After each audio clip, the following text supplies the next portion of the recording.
Salam, mən Emaşem Tədris Mərkəzinin biologiya müəllimi Heydər Vəsiyyətinə. Sizlə birlikdə kursumuzun keçirdiyi sertifikasiya sınağının izahına baxacağıq.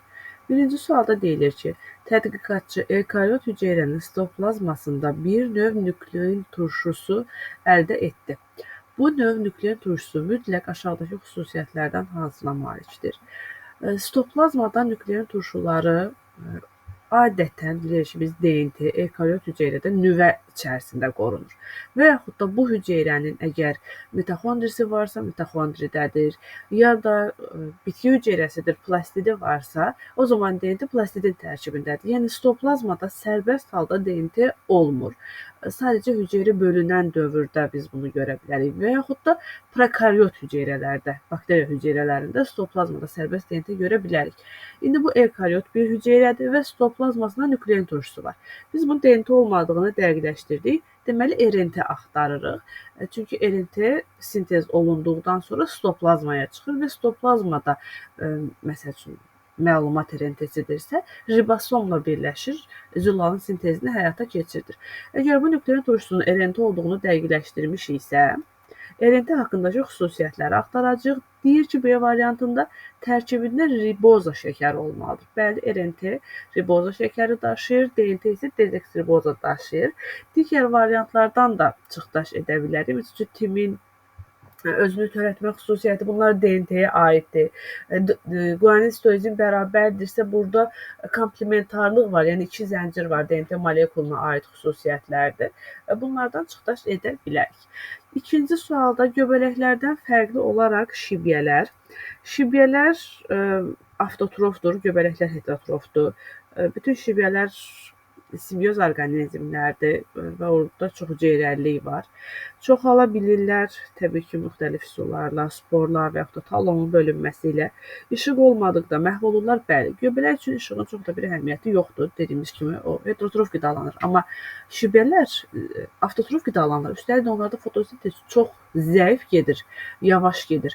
Mütləq şəkildə işıqlı mühitdə yaşamalıdırlar ki, davamlı olaraq öz qidalarını təmin edə bilsinlər, sintezləyə bilsinlər. Normal inkişafı zamanı öküz soliteri əsas sahibin hansı orqanlar sistemində ola bilər? Öküz soliterin əsas sahibi insandır və insan onu ətin içərisində, o finna şəklində udur. Və bağırsağa düşdükdə də orada finnadan çıxır, başçıq boyuncuq hissə olub finna içərisində. Yetkin fərdə çevrilib, yeni boğumlar əmələ gətirib, başlayır fəaliyyətini davam elətdirməyə. Yəni, sadəcə həzm sistemində oldu əsas sahibinin, başqa bir sistemdə müşahidə etmirik. Qan dövranı zamanı ürəyinə venoz qan gəlməyən heyvanlar sırasını göstərin. Ürəyində yalnız arterial qan olanlar, bu var idi bir mollusklarda ki, ürəklərində arterial qan olurdu. Bir də boğumayaqlarda xərçəngdir, hörümçəkdir, onların da qanı oksigen daşıyır, yəni arterial qana sahibdir. Bunların da ürəklərində yenə arterial qan olacaq. Balıqlarda isə ürəkdə sadəcə venoz qandır. Digər onurğalarda həm venoz, həm arterial qan var. Qurbağalarda, sürünənlərdə, yəni suda və qurda yaşayan sürünənlərdə həm arterial, həm venoz, həm də qarışıq qan var. Bunların variantlardan çıxsaq qalacaq D variantı, çay xərçəngi, anodonta və göl ilbizi. Bütün yaşıl bitkilər dediyimiz yosunlardan başlayaraq örtülü toxumlara qədər hamısını nəzərdə tutaraq cavablardan axtarmalıyıq. İki qat mayalama sadəcə çiçəkli bitkilərdə olur, toxumla çoxalma çılpaq toxumlu örtülü toxumlarda olur. Xemotosintez sadəcə bakteriyaların xüsusiyyətidir. Nişasta sintez edə bilir, bəli, yaşıl bitkilərdə fotosintez gedir və onlar sintezlənən glikozanın toplanmasından nişasta əldə edirlər. Toxuma orqanlara malikdir, bu da yosunlara aid deyil. Olacaq D variantı. İnsanda hansı orqanların fəaliyyəti vegetativ sinir sistemi ilə tənzim edilir? Vegetativ sinir sistemi digər adı ilə avtonom sinir sistemidir. Burada əsas təsiri nədən ibarətdir həmin sinir sisteminin? Qeyri-iradi orqanların işini tənzimləyir, ya da belə deyə bilərik, saya əzələnin və yaxud ürək əzələsinin işini tənzimləyir. Ətraf əzələləri ennezolaqlıdır, o olmaz. Amma ürək qan damar əzələləri olacaq. Mimiki ennezolaqlıdır, mədə bağırsaq sayadır, böyrəklər sayadır. Amma göz almasını hərəkət etdirən əzələlər ennezolaqlıdır. Gözdə iki cür əzələ deyirik biz. Bir var, gözün bəbəyini çevrələyən əzələlər, göz bəbəyini böyüdüb kiçildən. Bunlar bəli, simpatikdən, parasimpatikdən, yəni vegetativ şöbədən alırlar. Amma göz almasını ümumiyyətlə sağa, sola, yuxarı, aşağı istiqamətdə hərəkət elətdirən əzələlər isə iradidir və onlar olacaqlar ennezolaqlı əzələ somatik sinir sistemi ilə sinirlənəcəklər. 2, 4, 5 olan cavabı Y variantını götürə bilərik burada. 7-ci sualda insan hansı orqanlarındakı əzələ toxumasının növ müxtəlifliyinin sayı eynidir. Ağciyərin əzələ toxuması yoxdur, amma yenə də içərisinə qan damarları gəldiyi üçün, qan damarları birləşdiyi üçün ona deyək ki, damarlarda say əzələ, ürəyin isə özü ürək əzələsi, damarlarında yenə say əzələ. Mədə say əzələdir, bazunki başlı əzələsi özü ennezolaqlıdır və say əzələsi də gəlir. Ümumi belə bir qanuna uyğunluq kimi düşünə bilərik ki, hansısa bir ennezolaqlı əzələdirsə, orada say əzələ mütləq var. Ən azından damarlarda var. Amma say əzələ olan yerdə ennezolaqlının olması vacib deyil. Yenə ürək dedik özü ennezolaqlıdır, damarlarda saya var. Aorta, yenə burada da ürək var. Bazunki başlı əzələsi ilə ürək cavabını seçə bilərik rahatlıqla. Çünki bazunki başlı əzələsi özü ennezolaqlıdır, damarlarda say əzələ, ürək yenə özü ennezolaqlıdır, damarlarda say əzələ. Yəni bunların hər ikisində ayrı-ayrılıqda 2 növ əzələ olduğunu qeyd edə bilərik. Dolly genetik olaraq hansı qoyunun klonu idi? Dolly bilirik ki, ilk klonlaşdırılmış canlıdır, gen mühəndisliyinin bir sahəsidir. Burada nə etmişdilər? Yumurta hüceyrənin nüvəsini çıxardıb atıblar. Gördüyünüz kimi bu yumurta hüceyrədir. Nüvəsini çıxartdılar, atdılar. Bu lazım deyil. Amma yumurta hüceyrənin özü saxlanır. Digər qoyundan isə nüvəni götürüb həmin bu yumurta hüceyrənin içərisinə yerləşdirilir. Sonra 2N nüvə 2N olduğuna görə yumurta hüceyrənin xromosom dəsti sanki mayalanıbmış kimi ziqot xüsusiyyəti göstərir, bölünməyə, parçalanmağa başlayır. Bunu da daşıyıcı ananın balalığına yerləşdirib Dolly-ni əldə ediblər. Təbii ki, DNT irsi materialdır, nüvədə olduğuna görə hansı qoyunun nüvəsi istifadə edilirsə, Dolly onun eynisidir. Yəni burada A qoyununun nüvəsindən istifadə olunduğuna görə Dolly A-nın klonudur, A-nın kopyasıdır. Fərdləri bir populyasiyada birləşdirən nədir? Populyasiya daxilində fərdlər eyni növə aid olurlar. Eyni növün müəyyən bir ərazidə yaşayan fərdlər qrupundan təşkil olunurlar və bir növün fərdlərinin də müəyyən bir kriterləri var idi. Onlardan biri sərbəst çarpazlaşa bilmələridir. Eyni növ daxilində çarpazlaşıb, üstəlik də döllü nəsil verməlidirlər. Yəni onların nəsillərində çoxalma qabiliyyəti olmalıdır. Sarılığı az olan yumurta hüceyrələr necə bölünür və bu hansı canlıda müşahidə olunur? Sarılıq az olduğu zaman, deməli bunun sonrakı inkişafı dəstəklənəcək.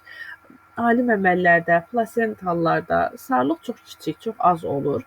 Çünki yumurta hüceyrə bölünməyə başlandıqdan sonra, yəni ziqot bölünməyə başladıqdan sonra ana orqanizm hesabına qidalanmağa başlayır.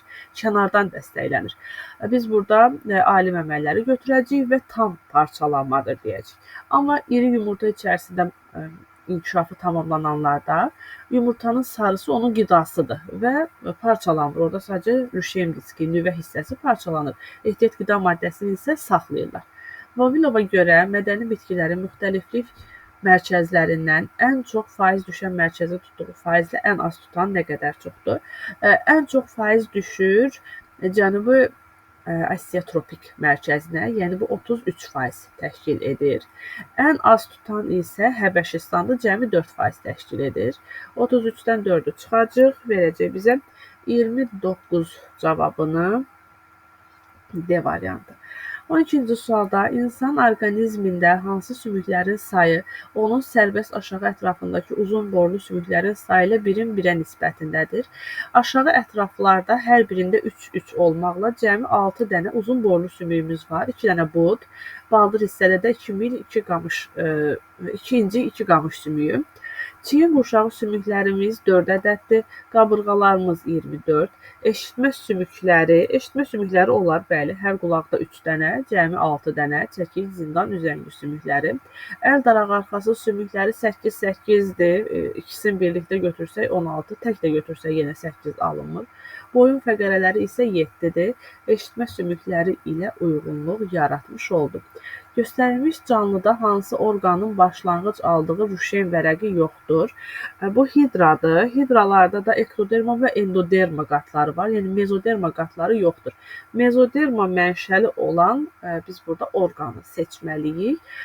Qaraciyər endoderma, ağciyər endodermadır. Ürək, hipofiz və əzələ. Əslində burada yəni canlının özündə olana baxmırıq da. Əzələnin tərkibi, əsas rüşeyn vərəqi yoxdur. Burada ürək də uyğun gedə bilərim. Əzələ yoxdur, əzələ mezoderma mənşəlidir. Qan damar sisteminin də əksər kütləsi mezoderma mənşəlidir.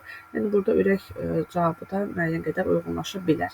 Enliyarpaqlı meşə biogeosenozunda yarusların sayı endirsə, enliyarpaqlı meşənin 5 yarusu var, yəni enin qiyməti 5-dir. Bu biogeosenozda olan ağac bitkiləri yarusların sayını hansı ifadə ilə hesablana bilər? Ağaclar isə 2 dənə yarusda olurlar. Ən hündürdə işıq sevən ağaclar, onun altında meyvə ağacları dediyimiz, yəni onlar da təbii ki, işıq sevənlər. Birinci yarusa nisbətən daha az. Sonra 3-cü yarus gəlirdi kollar, 4-5-ci yaruslar isə otlar idi.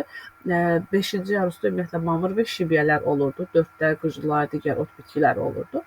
Yəni ağaclar cəmi 2 yarus təşkil elədilər. 2-ni də almaq üçün 5-dən 3 çıxa bilərik. C variantını götürərik. Hansı mülahizə doğrudur? Çəngələ-bənzər vəzi qana hormonu ifraz etmir. Çəngələ-bənzər dediyimiz timusdur və onun timozin hormonu var. Qana ifraz edir, daxili sekresiya vəzidir. Kəllə boşluğundakı vəzlər yalnız endokrin vəzlərdir.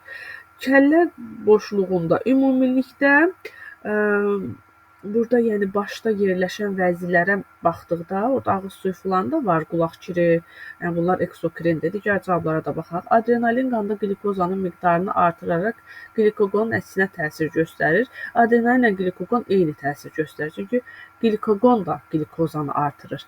Melatonin hormonunun sintezi işıqda azalıb qaranlıqda artırdı. Qalxana bənzər vəzi insanın əsas bədən boşluqlarında yerləşir. Xeyr, yerləşmir. O zaman elə bu olacaq. Başda yerləşən digər vəziləri də nəzərə alacağıq. Almaq refleks qövsünün hansı hissəsinə aiddir? Almaq qəbul etmək, yəni bu reseptora aid idi. Reseptorda refleks qövsünün birinci hissəsində yerləşir. Nəyə görə insan irsiyyətinin öyrənilməsinin sitogenetik üsulunda qanın eritrositlərindən istifadə edilmir? Sitogenetik üsulda xromosom dəsti, xromosom yığımı, genomu falan bunlara baxılırdı. Eritrositin isə xromosomu yoxdur, nüvəsi yoxdur, irsi materiala sahib deyil. Bu səbəbdən eritrosit istifadə edilməyəcək. Qırmızı rəng olmaz.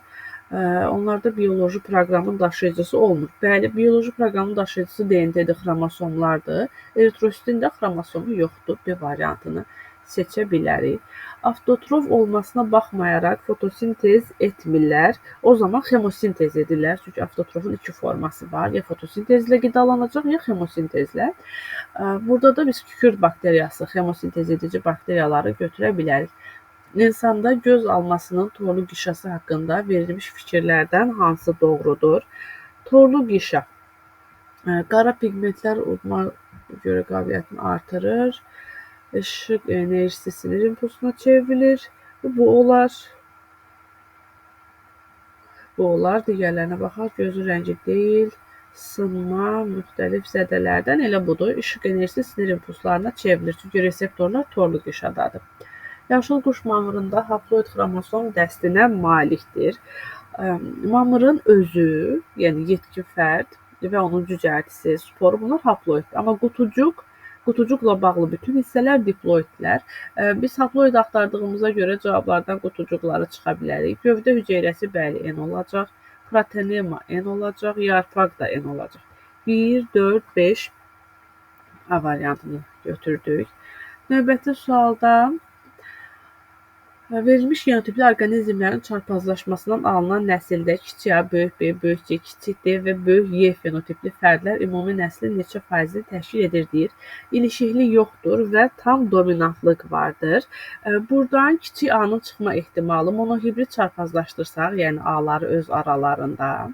Buradan yenə böyük A, kiçik A və kiçik A yaranır. Yəni kiçik A-nın çıxma ehtimalı olacaq 2-də 1. vurulsun. Beyləri öz aralarında çarpazlaşdırsaq, ayrı-ayrı monohibrid çarpazlaşma ilə alacağıq. Böyük B, böyük B, 2 dənə böyük B, kiçik B, bir dənə də kiçik B, kiçik B alınacaq. Bizə fenotip dediyinə görə və tam dominantlıq olduğuna görə 3 dənə böyük B fenotipdə böyük görünəcək. Yəni 4-də 3-dür. Vurulsun. C-ləri çarpazlaşdırsaq, C B ilə eynidir. Ona görə buradan da böyük C-nin alınma ehtimalı 4-də 3-dür. Vurulsun. D-lərə baxaq. D də A ilə eynidir. Kiçik D, kiçik D, böyük D, kiçik D-dir. Buradan da kiçik D-nin alınma ehtimalı yenə 2-də 1-dir. Vurulsun. Y-lərdən də böyük Y-nin alınma ehtimalı yenə 2-də 1-dir. Ya da kiçik Y, kiçik Y olacaq. Bunları bir-birinə vurduqda eləyəcək deməli 16. 16-nı 2-yə 32, 64, 128 və 9. Bunun indi biz nə edirik? Faizini tapırıq. Yəni vurub 100-ə faizini hesablayaq. Görək demək harasa 900-ü 128-ə bölməliyik. Təqribi 7 alınır. Bizdə də cavab təqribən göstərilib A variantı. Enliyarpaq meşədə birinci yarusdan 5-ci yarusa doğru getdikcə birinci yarus yuxarıdır, 5-ci yarus aşağıdır. Yəni biz üzü aşağı gedirik. Bitkilərin kökləri qısalır. Bu olar, ağacların kökləri daha uzundur, daha dərinə gedir.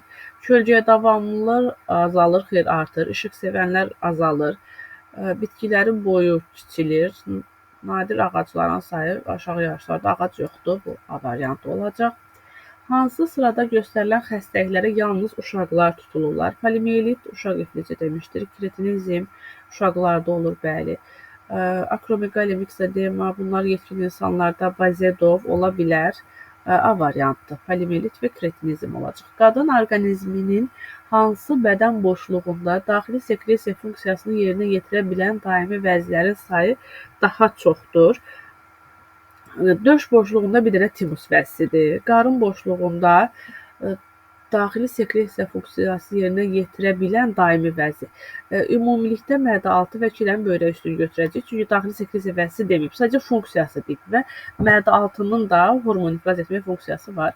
Kəllədə 2 dənədir epifiz, hipofiz. Çanaq boşluğunda yenə daimi vəzi dediyinə görə 2 dənə yumurtalıqdır. Və ağız boşluğu. Ağız boşluğunda ümumiyyətlə daxili vəzi yoxdur. Olacaq burada cavab qarın boşluğu. Biz bu sualda deməli ciflə sarı cismi götürə bilmərik. Çünki onlar daimi vəzi deyillər. Mətndə buraxılmış sözlərin ardıcıllığını müəyyən edək. İnsanda ürək orta döş xəttindən sol tərəfdə, yəni buraya yazdıq 8, yerləşir. Qulaqcıqlarla mədəcik arasında taylı qapaqlar, mədəcik ilə ürəkdən çıxan damarların arasında isə aypara qapaqlar yerləşirlər. Qulaqcıqların yığılması 0,1 saniyə çəkir. Qanda yad hissəciklərin tutulub məhv edilməsi isə fagositoz adlanır. 8-1-2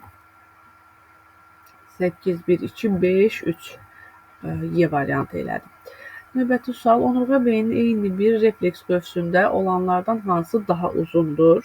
Ümumilikdə neyron daha uzun olacaq. Çünki sinir neyronun uzun çıxıntısından əmələ gəlir. Neyron cisim və dendrit qədər sinirdən ən azı uzundur. Ona görə də ən uzun hissə neyron olacaq. Amma ara neyron olmaz. Təbii ki, biz üçün hərəki neyronun siniri, hərəki və yaxud da sinir, hissi sinir, ara neyronun bütövlükdə özündən daha uzun olacaqlar. Çünki onlar daşıyırlar hansısa bir əzələyə və yaxud hansı bir reseptordan beyinə qədər, amma ara neyron sadəcə mərkəzdə yerləşir. İnsan skeletindəki neçə yassı olmayan sümük bilavasitə onurğanın oma şöbəsinə birləşmişdir. Oma şöbəsində 2 dənə çanaq sümüyü birləşir. Bir ümumi oma şöbəsinə baxdığımıza görə 2 dənə çanaq sümüyü, bir bel fəqərəsi, bir də büzdüyü fəqərəsi. Çanaq sümükləri yaslı sümükdür. Onları çıxdıq. Qaldı bel və oma fəqərələri, yəni yaslı olmayan, növ olaraq qarışıq olan sümüklər. Onlar da 2 dənə A variantı. İnsanda hansı toxuma atmosfer havası ilə bilavasitə daha çox təmasda olur? Atmosfer havası ilə təmasdadır ağciyərin alveolları. Alveollar da epiteli toxumasıdır ya da burnun daxili epitelisi. Epitel toxuması. Əgər ata birinci qan qrupu, ana isə dördüncü qan qrupuna malikdirsə, ana bətnində inkişaf edən qızın göbək ciyərlərində axan qan hansı qrupa aid ola bilər? Birinci və dördüncü qan qrupunun övladları sadəcə 2 və heterozigot olacaqlar və 3 ola bilər. İkinci və üçüncü qan qrupu D variantını götürərik. Çarpazlaşma zamanı alınan nəsildəki fərdlərin neçə faizi kiçik B genini daşıyacaqlar? Genlər ilişikli deyil. Buradan biz baxaq A-larda. A-da bir şey olmayacaq. Çünki məsəl üçün belə baxaq da, böyük A, böyük A-da olsa yanına gələ bilər böyük B, kiçik B və bir də kiçik B, kiçik B. Kiçik A, kiçik A da olsa yenə yanına gələ bilər. Bu hamısı yanına gələ bilər də kiçik B. Ona görə sadəcə B-nin üzə çıxmasına baxacağıq. Ya da belə çarpazlaşma da apara bilərik. Bunu silək. A-lar və B-ləri ayrı-ayrı çarpazlaşdıraq. Monohibrid. Buradan alınacaq böyük A, böyük A, 2 dənə böyük A, kiçik A və kiçik A, kiçik A. B-ləri də yenə öz arasında çarpazlaşdırdıqda alınacaq böyük B, böyük B, 2 dənə böyük B, kiçik B, bir dənə də kiçik B, kiçik B. Kiçik B geni daşıyanlar, yəni bu 3 dənə də kiçik B var, bir dənəsində yoxdur. Və o istənilən sayda çarpazlaşmada bunu bizə verəcək. Yəni olacaq 4-də 3-ü, ümumilikdə 75%. Hər birinin qametin alıb ayrı-ayrı saya da bilərik, buna əmin olmursunuzsa. Böyük A, böyük A, böyük B, böyük B ilə, yenə böyük A, böyük B, böyük B, kiçik B ilə 2 əmsalı var deyə yazdıq qabağına. Bir də kiçik B, kiçik B ilə. Sonra keçirik böyük A, kiçik A-lara. Bunu böyük B, böyük B ilə çarpazlaşdırırıq. Burada bunun da əmsalı 2-dir, bu da 2-dir deyə 4 olur. Böyük A, kiçik A, böyük B, kiçik B və 2 dənə də böyük A, kiçik A, kiçik B, kiçik B. Ən sonunda kiçik A-lar qaldı.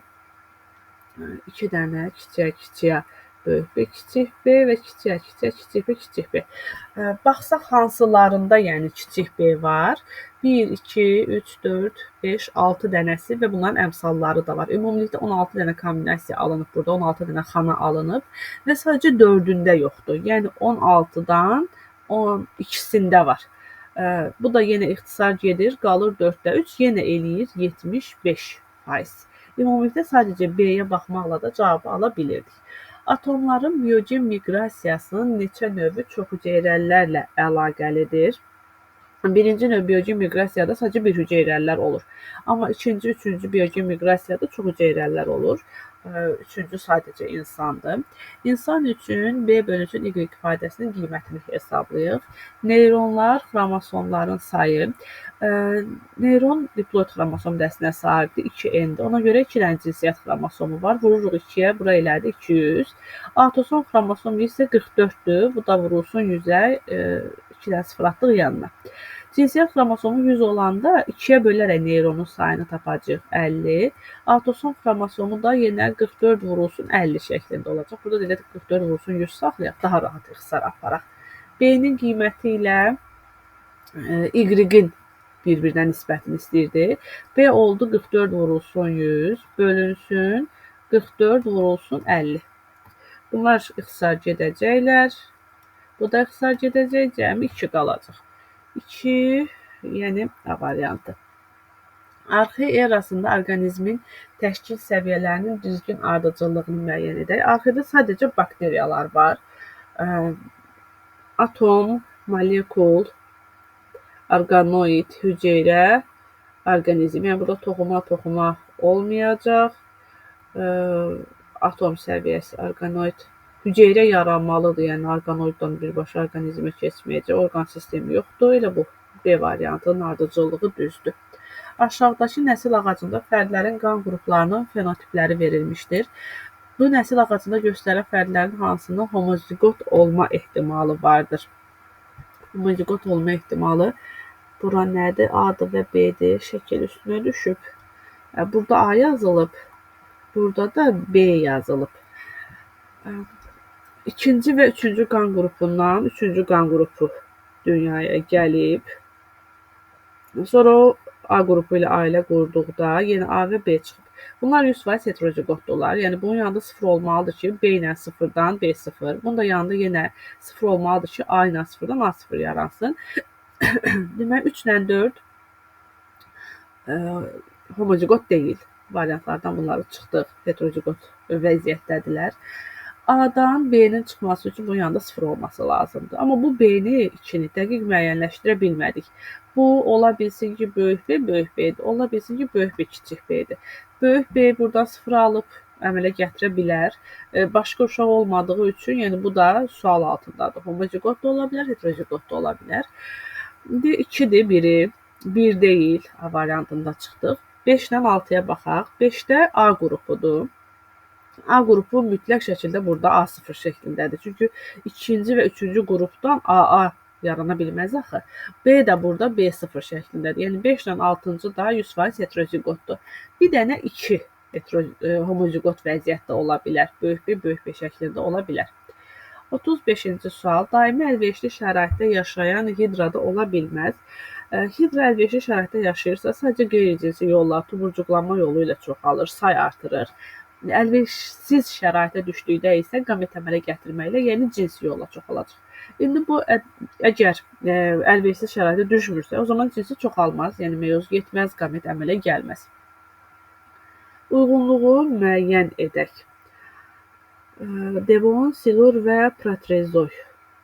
Baxaq, heyvanlar ilk dəfə quruya çıxıblar, silurda. Göbələklər yaranıblar, proterozoyda göbələk var idi. Planların ağac formaları yarandı, bu da silurdaydı. Çılpaq toxumlar meydana çıxdı devonda. Qurdlar yaranıb, qurdlar proterozoyda var idi, bütün tiplər çünki yaranmışdı. Stegosefallar meydana çıxıb, o da devondadır. DF, AC A variantıdır. Cədvəldə müxtəlif heyvan növlərinin ifrazı strukturları verilib. Cədvələ əsasən hansı mülahizə səhvdir?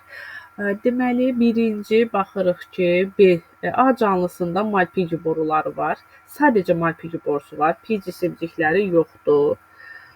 Bu pi cisimcikləri olsaydı, o zaman həşərat cücü falan olardı. Bu, məsəl üçün, Y həşəratdır. Həm Malpighisi var, həm pi cisimciyi var. Bu olacaq hörümçək. A hörümçəkdir. A ilə bağlı görək nə deyir? Bir cüt fasetli göz var. Biz nəyə axtarırdıq? Səhvi axtarırdıq. Elə bu səhv olacaq. Hörümçəkdə fasetli göz olmur. Hörümçəkdə sadə gözlü, üstəlik də 4 cütdür. B-nin həzm sistemində anal dəlik yoxdur. B-də protonefrididir, yəni yaslı qurtdur, bəli, anal dəlik yoxdur. C-nin mədəsi 2 hissədən ibarətdir. Yaşıl vəzi, bəli, xərçəkdə 2 hissədir. Sonra D-də qan damar sistemi qapalıdır. D-nin nəyi var? Betanefridir, həlqəvi qurdlar, bu da düzdür. Y-də qan qaz mübadiləsində iştirak etmir, həşəratları tapmışdıq, düz. Səhv bir dənə A oldu. Qidalı maddələri qanın bilavasitə hansı komponenti daşıyır? Qida maddələrini də, ifrazat məhsullarını da plazma daşıyır. Qazları oksigen elektrosit daşıyır. ATF-in AMF hidrolizi zamanı 160 kJ enerji ayrılmışdır. Əslində necə olurdu? ATF AMF çevriləndə 2 dənə makroelektrik rabitə qırılırdı. Hər birində də 40 kJ enerji olduğuna görə cəmi 80 kJ enerji ayrılmış olurdu normal halda. Amma 160 ayrılıb deyir. Bu zaman neçə mol ATF parçalanmış, neçə fosfat turşusu əmələ gəlmişdir? Deməli, bir dənə ATF-dən burada 4 ortofosfat turşusu əmələ gələcək. 4 molekul ortofosfat turşusu. Çünki hərəsindən 2 dənə ayrılır da 40 kJ oldu. 160-ı birinin enerjisinə bölərək 4 dənə H3PO4 olduğunu tapdıq. ATF-in də 1 mol ATF-dən ayrılırdı dediyimiz kimi, yəni 2 dənə enerji qopduğuna görə 80. 160-ı da X, burada da X olacaq 2. 2 mol ATF və 4 makroelektrik rabitə. 2 ATF, 4 makroelektrik rabitə, 4 ortofosfat, fosfatı soruşur. D variantı. Sonra insulin hormonu üçün hədəf orqan ola bilər. İnsulin hədəf orqanı qaraciyərdir. Çünki bu qaraciyər depoluyur şəkərin artığını, glikozanın artığını, ona təsir göstərir. Şəkildəki canlılara aid olan fikirləri seçək. Baxaq şəkildəki canlılara. Hər biri məməlidir. Balanı südlə bəsləmək olacaq. Sərt qabıqla örtülü yumurta deyil, diri baladır bunlarda. Pulcuq yoxdur. Əsasən diri bala doğurlar. Bəli, bədən temperaturu ətraf mühitdən asılı deyil. Bəli, isti qanlıdırlar, mühitdən asılı deyillər. 1, 4, 5 B variantı. İnsanda maksimal sayda bilavasitə sümük birləşməsi əmələ gətirən sümük skeletin hansı şöbəsinə aiddir?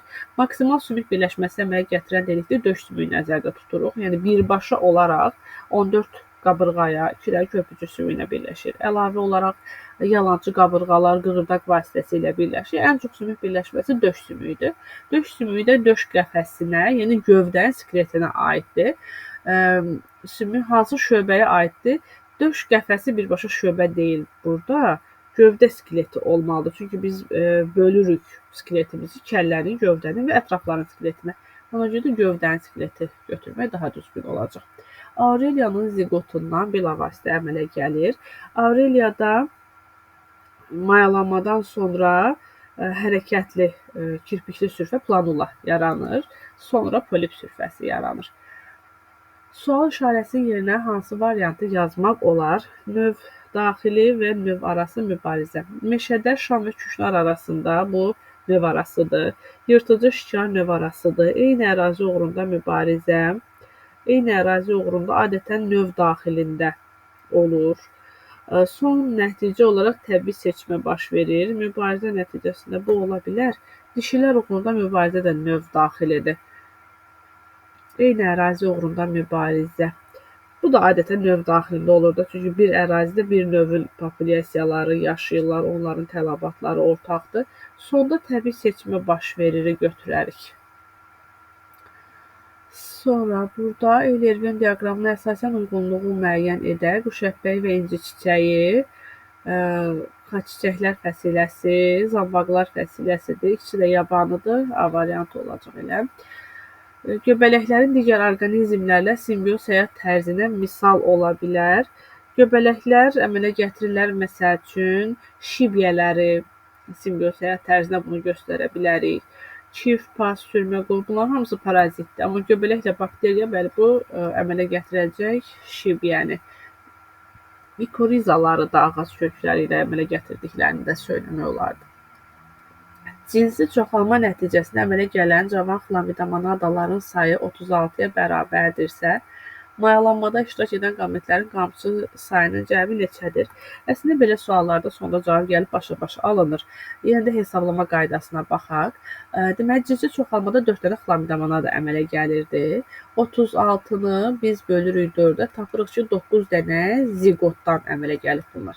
Zigotlar da 2 dənə qametin mayalanmasından yaranırlar. 18 dənə də qamet tapdıq. Qametlərimiz də 2 qamçılıdır. Vururuq 2-yə, yenə eləyəcək 36 qamçı. Yəni sonda yenə cavab özünə gəlib çıxır. Hansı bitki qruplarının nümayəndələrinin erkək qametləri spermatozoid adlanır? Spermatozoid o zaman deyirdik ki, onun mayalanmada suya ehtiyacı var. Su mühitində hərəkət edib yumurta hüceyrəni tapır. Çılpaq toxumlar qurudu, örtülü toxumlar qurudu. Yenə burada çıxdıq. Qırjır mamır və planlar C variantı götürə bilərik. Yaşıl quş mamırının 2 rizoid hüceyrəsi, 2 sporu, 1 protonema hüceyrəsi, 2 yarpaq və 1 qutucuq ayağı hüceyrəsinin xromosom dəstidir. Baxaq, bunlarda dedik ki, bitkinin özü haploid dəsti olurdu, qutucuğu diploid olurdu. Rizoid hüceyrəsi haploiddir, 2 dənəsi 2N. Üstə gələk, spor haploiddir, 2 dənəsi 2N. Protonema da haploiddir, bir dənədir deyə N saxladıq. Yarpaq hüceyrəsi də 2N olacaq cəmi. Qutucuq özü 2N-dir, bir dənə olduğuna görə bunu da götürdük. Cəmlədikdə 7, 11, 5, 9, 11-i hardan tapdım mən? 9 C variantı. Sporla çoxalmayan göbələk, spor əmələ gətirməyən, sporla çoxalmayan, yəni tumurcuqlanma, burada maya göbələyi, tumurcuqlanma ilə çoxalan göbələkdir. Bu qədər. İzlədiyiniz üçün, dinlədiyiniz üçün təşəkkür edirəm. İnşallah izahınızda bir səhv olmadı. Oldusa da üzrlü sayın. Təşəkkürlər, sağ olun.